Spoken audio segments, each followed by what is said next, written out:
দুপুরের জন্য রান্না করতে করতেই বানিয়ে নিলাম আম পান্না। খেতেও হয়েছিল দুর্দান্ত টেস্টি। আর দুপুরের স্পেশাল মেনুতে ছিল পনিরের পুরভরা সয়াবিন চপ। নমস্কার, আমার রান্নাঘরে সবাইকেই স্বাগত জানাই। আজকে সয়াবিন চপ বানানোর জন্য প্রথমে আলুগুলো ছোটো ছোটো টুকরো করে নিয়েছি। এবার আলুগুলো পরিষ্কার করে ধুয়ে নিয়েছি আর প্রেসার কুকারের মধ্যে নিয়েছি সয়াবিন আর যে আলুগুলো টুকরো করেছি সেই আলুগুলো সবগুলো একসঙ্গে সেদ্ধ করে নিয়েছি। সয়াবিনগুলো খুব ভালোভাবে সেদ্ধ হয়ে গেছে, আলুগুলোও সেদ্ধ হয়ে গেছে। এবার ঠান্ডা করতে দিয়েছি, ঠান্ডা করলে আলুর খোসাগুলো ছাড়িয়ে নিয়েছি। এবার চপ বানানোর জন্য প্রথমে কর্নফ্লাওয়ার, তারপর পরিমাণ মতো লবণ, হলুদ, লঙ্কা গুঁড়ো, জিরে গুঁড়ো, স্বাদ মতো চিনি আর অল্প ময়দা দিয়েছিলাম। সবগুলো একসঙ্গে খুব ভালো করে মেখে নেব। গ্যাসে একটা কড়াই চাপিয়ে দিয়েছি, তেলও দিয়ে দিয়েছি, তেলটাও গরম হয়ে গেছে। এবার মেখে নেওয়া সয়াবিনগুলো থেকে ছোট ছোট করে বড়া করে ভেজে নেব।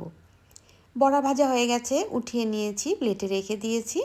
আলু আর সয়াবিন একসাথে মেখে নেওয়া সেই মণ্ডটা একটুখানি রেখে দিয়েছিলাম, ওর মধ্যে কিছু পরিমাণে ময়দা দিয়ে একটু শক্ত করে মেখে নিয়েছি আর পনিরের পুর ভরে দিয়ে কোপ্তার আকারে গড়ে নিয়েছি। এবার ওই তেলের মধ্যে এই কোপ্তাগুলো ভেজে নেব। পনিরের পুর ভরা সয়াবিনের এই কোপ্তাগুলো টক দই দিয়ে খেতে ভীষণ টেস্টি লাগে। এবার কোপ্তাগুলো ভেজে নেওয়া হয়ে গেছে, উঠিয়ে নিয়েছি। মুসুর ডাল রান্না করব, তার জন্য মসুর ডাল নিয়েছি, এবার পরিষ্কার করে ধুয়ে নেব।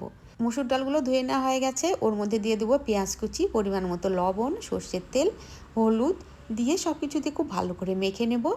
আর প্রেসার কুকারের মধ্যে জল দিয়ে দিয়েছি, মেখে নেওয়া মসুর ডালগুলো দিয়ে দিয়েছি, কিছুটা ধনেপাতা আর কাঁচা লঙ্কা দিয়ে পরিমাণ মতো জল দিয়ে প্রেসার কুকারে সেদ্ধ করে নেব। সেদ্ধ করে নেওয়া হয়ে গেছে, এবার পরিবেশনের জন্য আমি বাটিতে নামিয়ে নিয়েছি। দুপুরের খাবারের থালাটা সাজিয়ে নেব। আলুগুলো মেখে নিয়েছি আর আজকে পেঁয়াজ ভেজে আলু সেদ্ধগুলো মেখে নেব।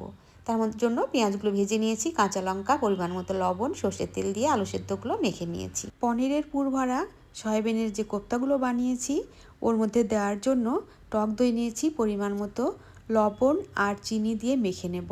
এদিকে কড়াইয়ে তেলে সর্ষে, কারি পাতা আর একটা শুকনো লঙ্কা ভেজে নিয়েছি, টক দইয়ের মধ্যে দিয়ে দিয়েছি। এবার কোপ্তাগুলোর উপর থেকে দিয়ে দেব। এই রকমভাবে খেতে ভীষণ টেস্টি লাগে।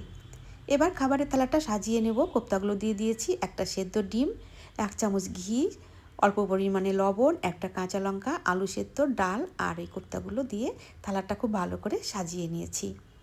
আজকে টক খাওয়ার জন্য আমটা পুড়িয়ে টক বানিয়ে নেব, হাতেই মেখে নেব। এবার আমটা পুড়িয়ে নিয়েছি, খোসাটা ছাড়িয়ে নেব। আমটা একটু সেদ্ধ কম হয়েছিল জন্য গ্রেট করে নিয়েছি। এবার ওর মধ্যে পরিমাণ মতো জল, পরিমাণ মতো লবণ, জিরে গুঁড়ো, ধনে গুঁড়ো আর বিট নুন, চিনি, লঙ্কা গুঁড়ো দিয়ে সব কিছু দিয়ে মেখে নেব। মেখে নেওয়া হয়ে গেলে একটা বাটিতে উঠিয়ে রাখবো দুপুরের খাবারের জন্য।